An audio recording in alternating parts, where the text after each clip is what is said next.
pero quiero que conozcamos al personaje. ¿Vieron? Quiero conocer a los personajes. Empiezo por Manuel Serantes y les digo cómo va a terminar el panel. Allá hay un piano, que lo acabo de descubrir a la mañana. Manuel toca el piano, le gusta la música, colecciona vinilos, cocina, que dicen que es una locura lo que cocina Manuel, y, como decía, toca el piano y nos va a deleitar al final de este panel con una canción.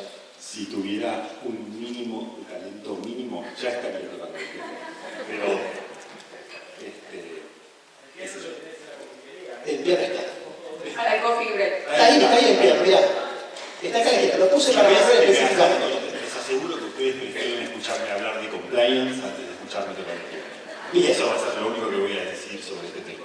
Después, Graciela también colecciona vinilos y Corina es una apasionada también por la música, con lo cual es un equipo en donde hay mucha conexión desde lo personal. Viajes, comidas. Manuel y Graciela son amantes de la cocina, Graciela de la cocina alemana. Y Corina no le gusta tanto cocinar, sino que ella se define como foodie. Yo no tenía este término, pero me gustó. Es como que le gusta probar muchas cosas y además Corina es fanática ¿de qué? De Star Wars. Fanática de Star Wars y diseñadora de interiores. Vean ustedes cómo las personas que trabajamos en compliance también tenemos una vida. Porque uno dice, las personas que trabajan en compliance son policías, robots. No, somos personas de carne y hueso. Stormtroopers. ¿Cómo? Stormtroopers. Claro. Incluso Graciela, casada con Roberto, muy feliz. Adivinen cuántos hijos. ¿Quién tira? En conjunto. En conjunto, pero ¿quién tira? ¿Cuántos hijos? Arriesguen. Poco, más.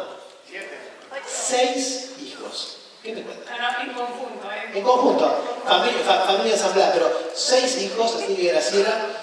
Y lo que quiero que estas 3 personas nos cuenten hoy es su experiencia real en compliance. Y quiero que lo enfoquemos a las pymes. ¿Cómo era tu nombre que preguntaste por allá atrás? Gustavo. Lo que preguntaba Gustavo, porque quiero que nos enfoquemos en eso, más allá de que ustedes trabajen en grandes corporaciones. Entonces, para arrancar voy a bajar un segundo, perdón, voy a cambiar el libreto, porque quiero escuchar cuáles son los riesgos. Vamos a hablar de riesgos. ¿Cuáles son los riesgos que enfrentan las pymes en la industria petrolera? Cualquiera. Díganme un riesgo. ¿Qué me dice? Pensado como situaciones diarias que Como ustedes situaciones pueden diarias. evidenciar. Voy a ir parando. Primero que va a romper el hielo. Voy a ir parando. Adelanto. Quizás un poco, como preguntaban antes de las facturas, se hablaba de esto de que los proveedores no saben la factura, esto, ¿no? Quizás el fraude en ese sentido. O sea, fraude en ese sentido, por ahí. Ok. Gustavo, ¿qué riesgo se te ocurre? Que pueda haber en una pyme. Riesgo de compliance. ¿Qué riesgo se te ocurre? ¿Pagar una coima? ¿Pagar coima? Sí, o si entrar en ese juego de querer acceder a algún contrato con algún favoritismo, llamarlo coima o llamarlo bajar el precio, ¿no? Por eso hablaba más en las empresas familiares que no tienen tanto la concepción del compliance y ya tienen grande, ¿no? Por este miedo. Ok. O sea, ¿tenemos ahí? ¿Acá hay una más? ¿Sí? En cuanto a habilitaciones municipales, con el sector público. Espectáculo. ¿Nombre? Agustina dijo, riesgos en habilitaciones municipales con el sector público. Riesgazo. ¿Existe esa palabra? Riesgazo. ¿Alguno más por acá? ¿De este lado? ¿De la izquierda? ¿No? Me voy arriba. Tenemos 2 riesgos hasta ahora. Dijeron, fraude, dijeron pago de coimas para obtener algún tipo de contrato, dijeron habilitaciones con el sector público. Entonces, la pregunta que disparo es la siguiente. Quiero implementar el programa de integridad. Nos explicaron recién cómo hacemos, una política, un código, ¿no? ¿Qué tienen que ver los riesgos y qué hago con esos riesgos que nos acaban de contar? ¿Quién arranca?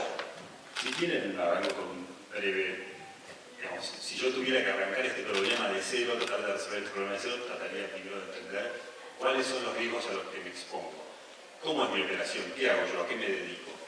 En base a eso voy a tratar de mapear mis riesgos. Algo se habló del análisis de riesgos en el panel anterior. Y es algo que seguramente se vuelve a repetir porque es algo vital, digamos, para el armado de un programa de compliance. Pero lo primero que voy a hacer es, bueno, voy a mirar mi operación y ¿qué tengo? Tengo contacto con el sector sector público, esto es un foco de riesgo.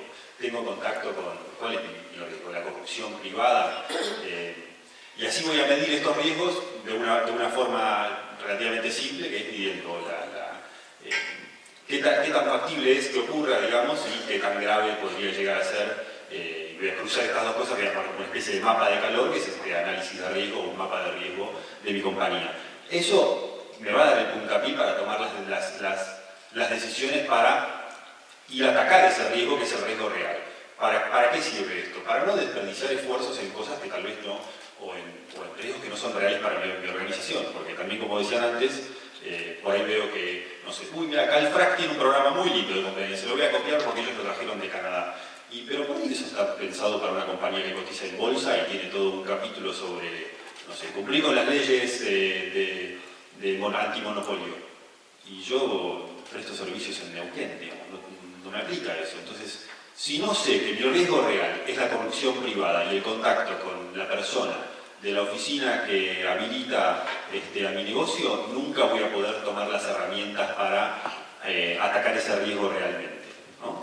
Sí, te sumo un poco tomando lo que contaba Pablo en el panel anterior, esto de, y como decíamos Manuel, no tomar un programa de integridad e incorporarlo copiándolo. Y cuando hablamos de riesgos, es un poco esto, ¿no? Hablar con nuestros socios estratégicos, hablar con las personas que están en la actividad, conocer qué escenarios, qué situaciones son aquellas situaciones donde podemos encontrar estos riesgos, ¿no? O sea, ¿quién tiene, por ejemplo, un inspector de campo que sea el que tenga la relación con el funcionario público? Ir identificando, capaz nosotros hablamos a mí me gusta decir palabras difíciles, porque también como abogada, y capaz son situaciones, son la diaria, es bajar a la actividad y empezar a identificar en mi actividad, mi tarea diaria, bueno, qué riesgos tengo yo, ¿no? Acá, como decía Gustavo, los directores son familiares, o yo estoy en pareja con el gerente de compras y yo soy proveedora de esa empresa, entonces va a haber un conflicto de interés, como le decimos en lo que es compliance, y yo voy a tener que identificar esa relación, porque esa relación me puede generar un riesgo, una situación de que esa contratación o esa actividad no se lleve adelante por situaciones objetivas, contractuales, comerciales, sino por situaciones más subjetivas, ¿sí? Porque yo esté obteniendo un beneficio o porque por la situación de amistad, de relación, yo ya quiera como darle un beneficio, una palmada, una ayuda. Entonces es importante esto, ¿no? De identificar en situaciones. Y sumo algo más de lo que decía Manuel de esto de ver el impacto, la probabilidad, ¿no? La frecuencia, también identificar esta situación. ¿Cuánto sucede? ¿Qué tan probable es que suceda en mi actividad? Y ahí lo vamos a identificar. Y el impacto. ¿Qué tan fuerte va a ser ese impacto? Perdón que interrumpa Corina.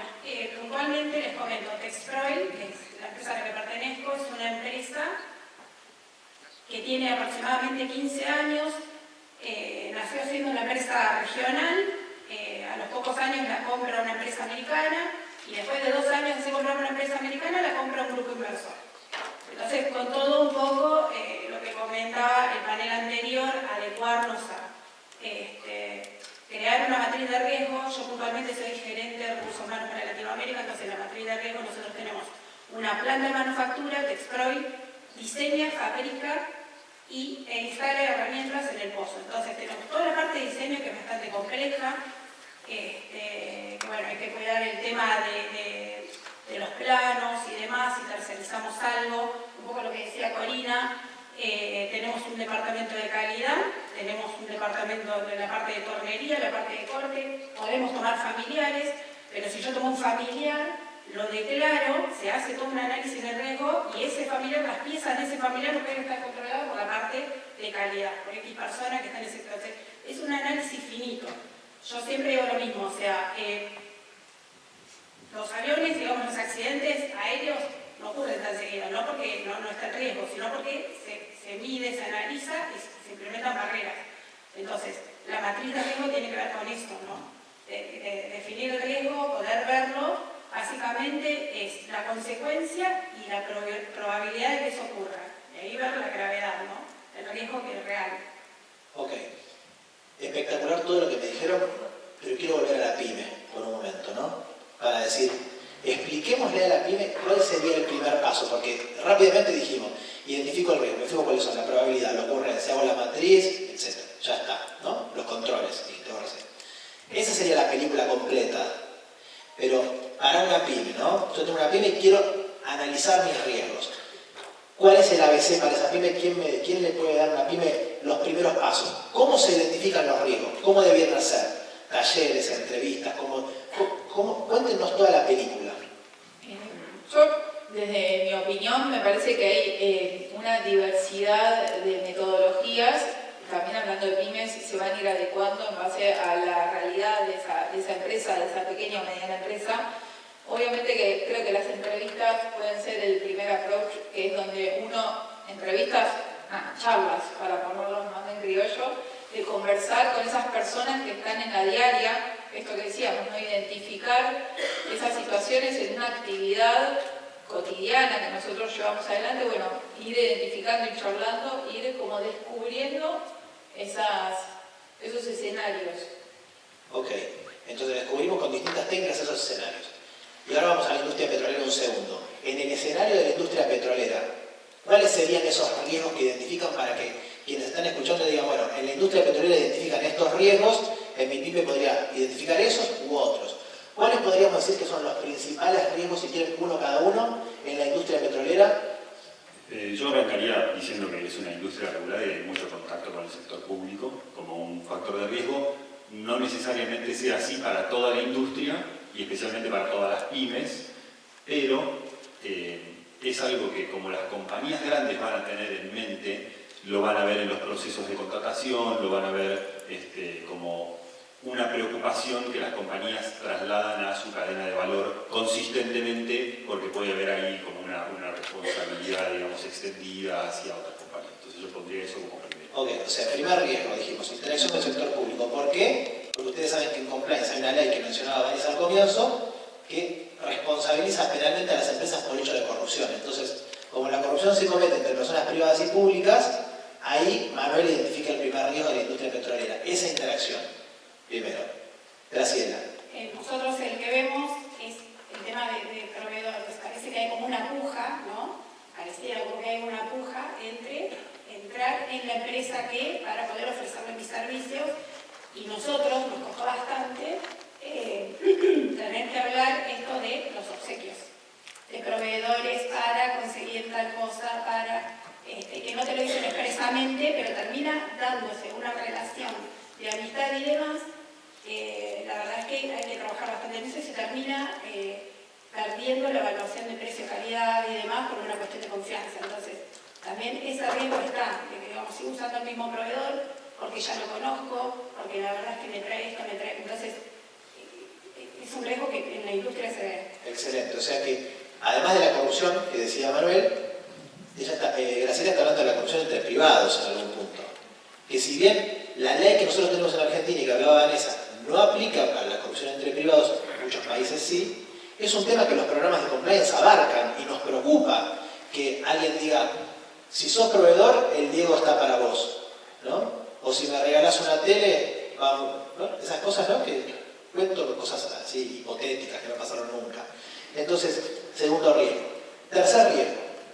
Yo diría daño reputacional, que es un riesgo que quizá para una pyme no es tan tangible, pero para nosotros o empresas grandes, a donde ustedes van a ser proveedores, el riesgo reputacional es uno de nuestros principales riesgos, porque la reputación es uno de nuestros principales activos, la confianza que tenemos de nuestros stakeholders, nuestra valoración en los mercados, todo está también atado a este riesgo reputacional. Y la reputación cuesta construirla, esa es una construcción diaria que lleva años y el daño se puede realizar en un día o en una situación. Entonces, también desde nuestra mirada, nosotros también miramos a nuestros proveedores con esa perspectiva, ¿no? De daño reputacional. También si han tenido notas de prensa negativa, o sea, situaciones que también puedan afectar, puedan manchar a la reputación de la compañía.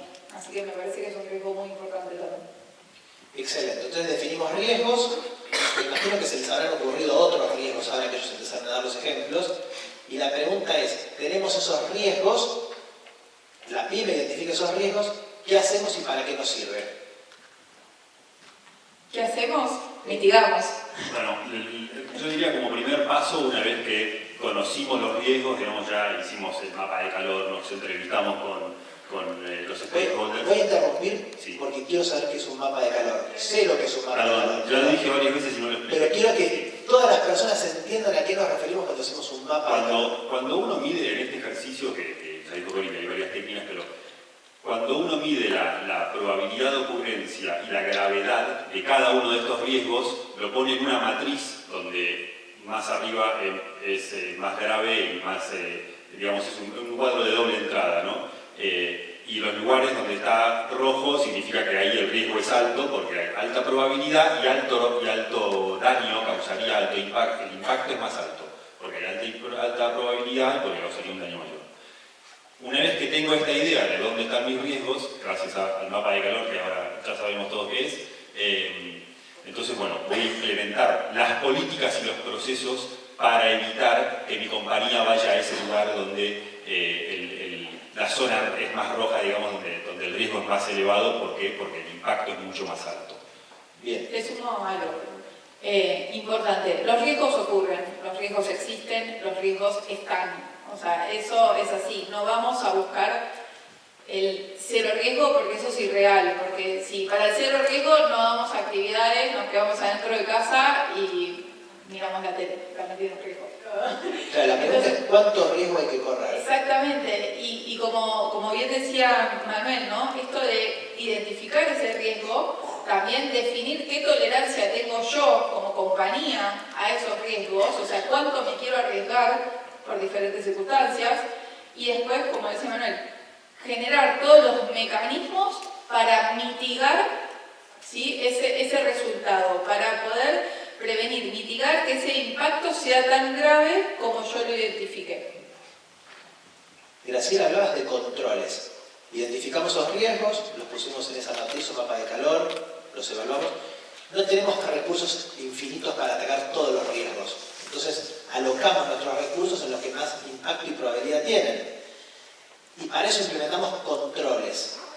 ¿Qué controles podríamos implementar para estos riesgos que conversamos recién? Por ejemplo, interactuar con el sector público. Por ejemplo, el proveedor. Un poco lo que te decía el proveedor, nosotros tenemos una política que cada 2 años se recotizan todos los servicios, el de seguridad, todos, se reevalúan. Nosotros, nuestra materia prima principal es el acero, así que ahí no podemos jugar tanto, pero la verdad es que se reevalúa todo.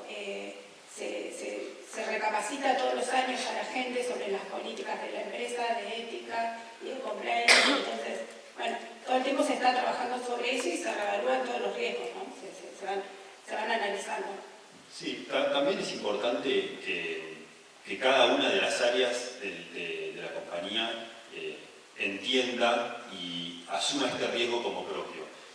Porque si yo sé que mi riesgo es, esto de los pagos sin factura, etc., no está mal sentarse con el responsable de la tesorería y decirle: ¿vos estás seguro que queremos hacer este pago donde no hay una factura? Porque esta área es tu responsabilidad, digamos. Entonces, usar un poco ese que parece como una especie de lema, pero es real, eso de que compliance somos todos, porque la realidad es que el oficial de compliance o las personas que trabajan en compliance no conocen estos riesgos, no conocen la operación en el día a día. Entonces, tener este tipo de conversaciones y hacer como este traspaso de responsabilidad para que sea un esfuerzo conjunto es clave para que esto no ocurra. Y también te sumo, y un poco trayendo lo que conversaba en el panel anterior, esto de tener reglas claras, ¿no? De que las políticas, los procedimientos, un poco lo que hablábamos, ¿no? De que no sea un decálogo de intenciones, un código de ética o una política que no esté en inglés o en un idioma que no podamos entender, sino reglas claras como, por ejemplo, para regalos, saber cuál es mi límite, cuáles son mis requisitos para poder accionar, aceptar o recibir, o otorgar ese regalo, ¿no? Tener que nuestra gente, que las personas que trabajan en esa empresa sepan cómo actuar, tener lineamientos. Okay. Quizás también analizar que ante una situación de riesgo el comité se pueda reunir y decir: ¿qué hacemos? ¿Tomamos, asumimos este riesgo, vamos para adelante, qué hacemos? En el caso nuestro, como les decía, el tema del acero, no hay mucha pandemia fue un tema a discusión porque veníamos con una política de Estados Unidos que nos decían tenés que tener 3 cotizaciones, tenés que evaluar la evaluación de proveedores, la verdad es que deberíamos tener un grupo, un equipo para poder tomar esas decisiones, ¿no? Evaluar el riesgo y tomar, si no nos queda otra opción. Ok. Estoy tratando de hacer lo más llano posible con el relato, pero quiero saber si tienen alguna duda hasta acá porque vamos a empezar a profundizar un poco. ¿Hay alguna duda? ¿Alguna pregunta? Ahí va. Me voy para abajo. ¿Cómo me gusta caminar? ¿Cómo se llamará? Voy a ver. ¿Cómo se llamará? A ver. ¿Se viene la pregunta? Mira, Diana. Hola, ¿qué tal? Buenos días. Mi nombre es Lucila. Yo les quería consultar, porque recién hablaban de bajar esto, por ejemplo, a los responsables de área, que ellos compren ese riesgo, lo cual me parece perfecto, pero ¿cómo lo bajás a la gente? Porque, por ejemplo, cuando se implementó todo lo que es la cadena de seguridad e higiene, por ahí era más sencillo porque la que estaba en riesgo era la misma gente.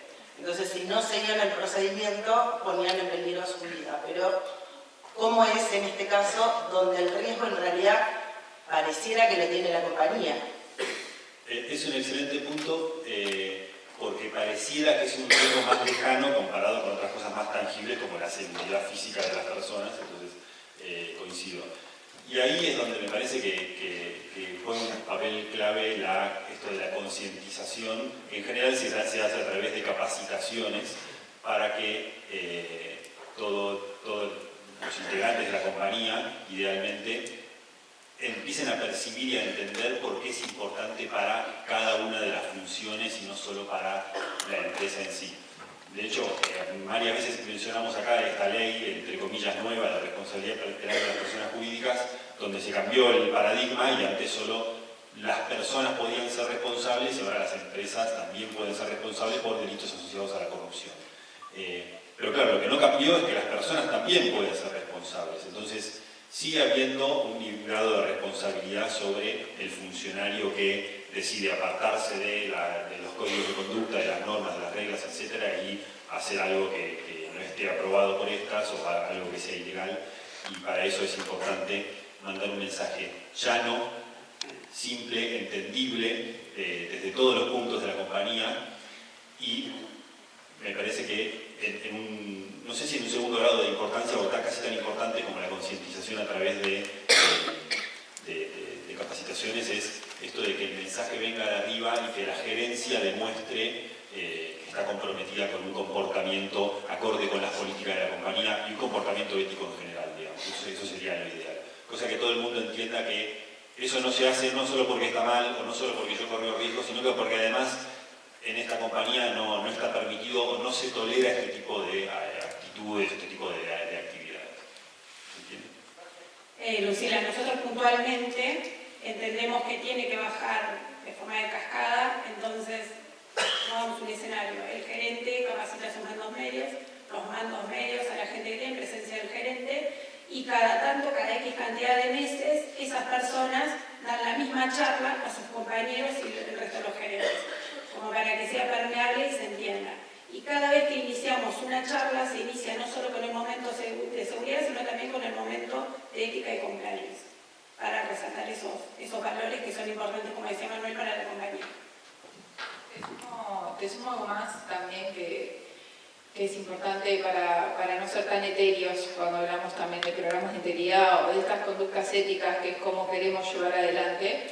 También tiene que haber medidas disciplinarias, o sea, todas las políticas, todas las acciones contrarias al programa de integridad, ya sea el código de ética, todas nuestras políticas o procedimientos, tienen medidas disciplinarias, o sea, son mandatorias. Eso es importante también tenerlo presente, que si bien nosotros fomentamos una cultura, porque obviamente que lo que queremos y el objetivo final es que realmente sientas que esa es la única manera de hacer la actividad, que esa es la única manera de hacer negocio, porque cuando vos lo sientas no va a fallar, pero también hay que, al final del día, somos hijos del rigor y el que no cumple tiene una sanción, y eso hay que dejarlo bien claro también en las charlas.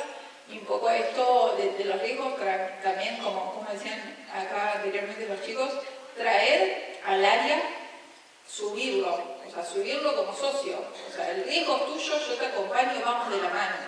Es un poco eso también, cambiar esa idea. El riesgo no es de compliance. Compliance gestiona riesgos. Los riesgos son de la operación y son de cada área.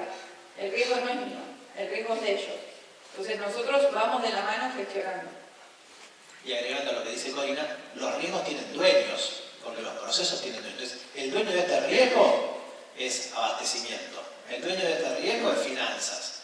Entonces son esos dueños quienes tienen que gestionar ese riesgo. Avanzo un poquito más. Cuando leemos los lineamientos de cualquier normativa, mejores prácticas nacionales e internacionales, nos dicen el análisis de riesgos es el paso inicial, clave para el desarrollo de cualquier programa de integridad. ¿No? ¿De acuerdo? ¿Qué cosas definimos o qué cosas definiría una pyme a partir de su análisis de riesgos? Hablemos primero de las pymes y después nos cuentan qué hicieron ustedes a partir de sus riesgos. ¿Corina?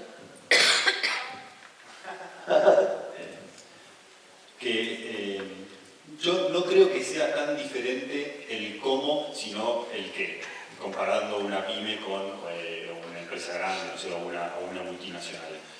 Tal vez la multinacional tiene otras preocupaciones, obviamente, y tiene muchos lineamientos que vienen de incluso regulaciones que ni siquiera se originan en el país. Yo creo que está muy claro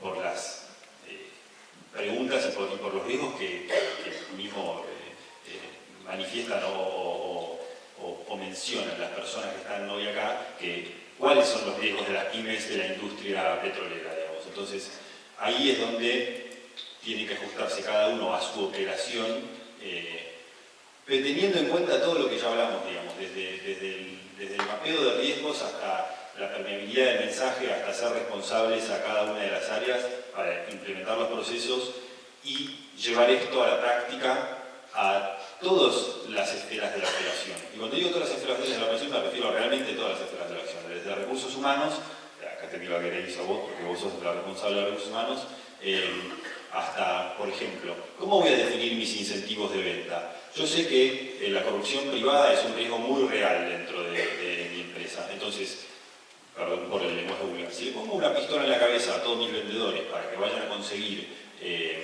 el objetivo de venta de todos los meses, no les estoy mandando un mensaje confuso, porque por un lado les estoy diciendo cumplan con mis políticas y no incurran en la corrupción privada, que para mí es una preocupación, pero al otro lado les estoy diciendo, les estoy dando un incentivo para que hagan exactamente todo lo contrario, que es ir y a cualquier costo cumplir con este objetivo de venta inalcanzable, etc. Entonces, realmente definir en base a ese riesgo, como ya dijimos, políticas que sean sensatas, que sean cumplibles y que el empleado, digamos, sienta como cierta identificación hacia el cumplimiento de esa regla y no al contrario diga, me están dando un mensaje que es totalmente doble y es hasta, si cumplo con la normativa, no cumplo con mi objetivo comercial, entonces estoy como en una disyuntiva entre, digamos, ¿qué hago con estas dos cosas? Bien, te voy a sumar una cosa para preguntarte algo más, porque es difícil esto. Lo que dijo Manuel, pero lo miraba Juan Lafitte, que está ahí, y me imagino que Shell tiene 1.000 millones de políticas. Entonces, la pyme, ¿qué políticas necesita? Porque digo... Iba justo a... Pero porque yo te conozco. Tenemos acá, estamos conectados. Justamente iba a traer un poco a colación esto, ¿no? Que una vez que tenemos identificados los riesgos, como explicaba Manuel, es importante, ¿para qué nos sirve también tener esta base, este enfoque basado en riesgo, esta matriz? Para identificar. Y una vez que identifico, generar las políticas necesarias o los procedimientos, las guías necesarias para atacar esos riesgos.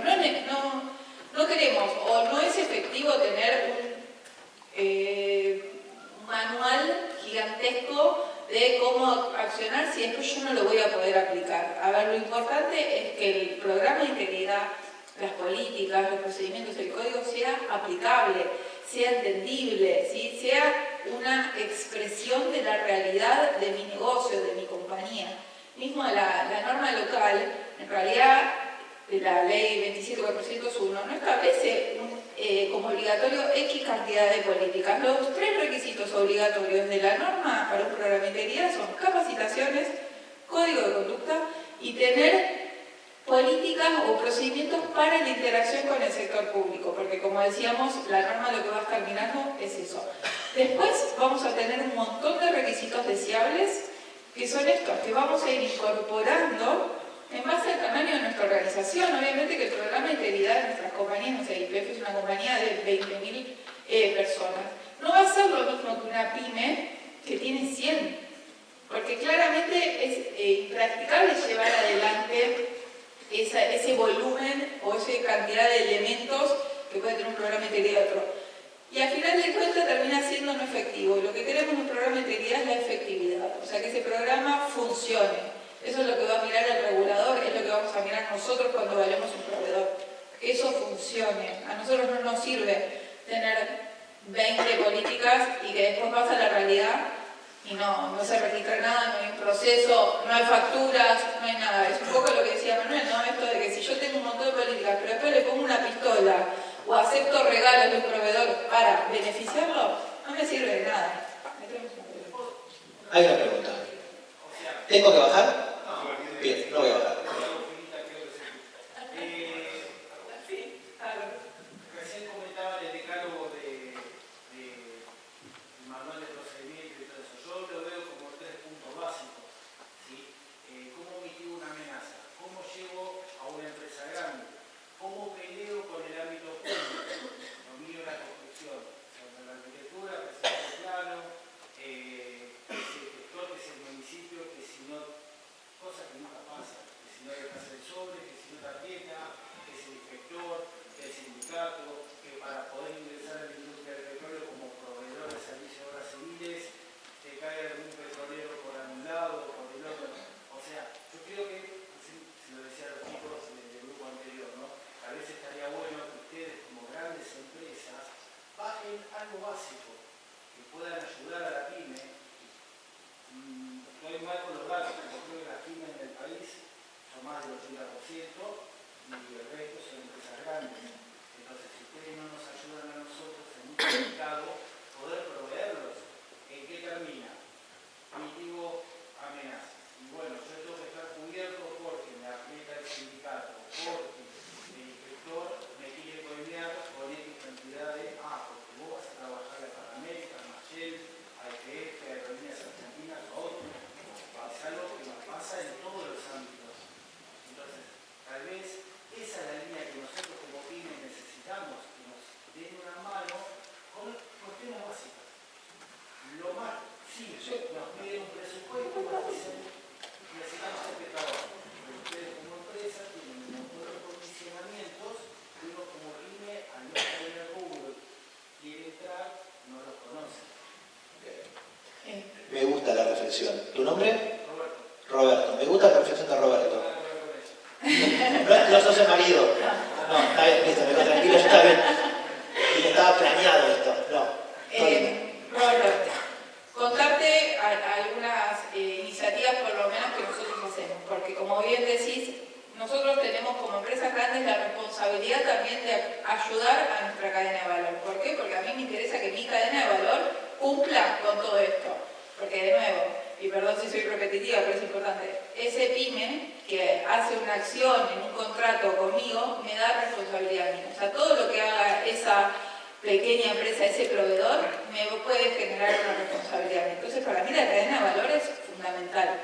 Entonces, ¿qué es importante? De nuevo, tener presente que no es que se les va a buscar o se va a pedir que tengan el mismo programa integrado, la misma extensión. Siempre vamos a estar mirando. Y después, esto ya hablo a título de lo que hacemos nosotros de la compañía, nosotros generamos, y también en lo que es la industria, en el IAPG, con Manuel después te dejo para que cuentes esas iniciativas, generamos talleres, generamos encuentros con nuestros proveedores, con nuestra cadena de valor, los acompañamos también en lo que es el desarrollo de su matriz de riesgo, de su declaración de código de conducta, estamos cerca. Es importante, yo creo eso, ¿no? Nosotros desde nuestra experiencia y también un poco marcando esos lineamientos que para nosotros son fundamentales, lo que son nuestros proveedores, estar cerca de esa pyme, de esa mediana empresa, de ese proveedor que viene y te consulta o te pide ayuda. Estamos para acompañarlos también. Sí, para nosotros es difícil darte decirte qué es lo que necesita Roberto, porque yo no conozco tu operación, no sé a qué te dedicas, el que lo conoces sos vos, pero sí con las demás empresas de la industria petrolera, no sé, unas 15 compañías hay en esto que se llama el Instituto Argentino del Petróleo y del Gas. Se crearon como una suerte de lineamientos para las pymes del sector para que puedan tener como por lo menos un norte en cuanto a qué debería contener un programa de compliance básico, como dice Corina, adaptado a la realidad de tu operación, que vos sos el que la conoce, no yo. Rara vez te lo van a auditar, rara vez te van a preguntar si adaptaste tal o cual política. Lo bueno es saber, digamos, que tenés recursos para hacerlo. También las compañías hacen encuentros con los proveedores en el caso de PAE en particular, hacemos encuentros con proveedores en Comodoro y acá en Neuquén, donde explicamos también por qué nos sirve a nosotros que ustedes tengan un programa de compliance y recomendamos por dónde empezar, y también damos como una especie de aviso respecto de qué se van a encontrar si vienen a contratar con PAE, con qué tipo de políticas, qué tipo de requerimientos, etc. Y después también hay algo de conocimiento de tus terceras partes, digamos. O sea, si la persona que hace las contrataciones en una compañía contrata obras civiles, las obras civiles tienen un plazo para que te aprueben la obra de 3 meses, y Roberto las consigue en 15 días, y si a mí me preguntan por Roberto, yo les digo, che, mejor busquemos otro, porque ante la duda no quiero correr ese riesgo. Si ya sabemos que toma 3 meses. Entonces, también está ahí como el dueño del riesgo que se hace las contrataciones, en ver a quién está contratando, ¿no? Tanto para las empresas grandes como para las compañías más chicas, es fundamental conocer a las terceras partes, digamos, saber con quién estoy lidiando. Así que bueno, eso es un poco las herramientas que tenemos como para darles una mano, digamos, real de cómo ponerlo. Agrego, Roberto, a tu pregunta, que creo que le falta una respuesta a algo más, que es, el contexto es difícil, ¿no?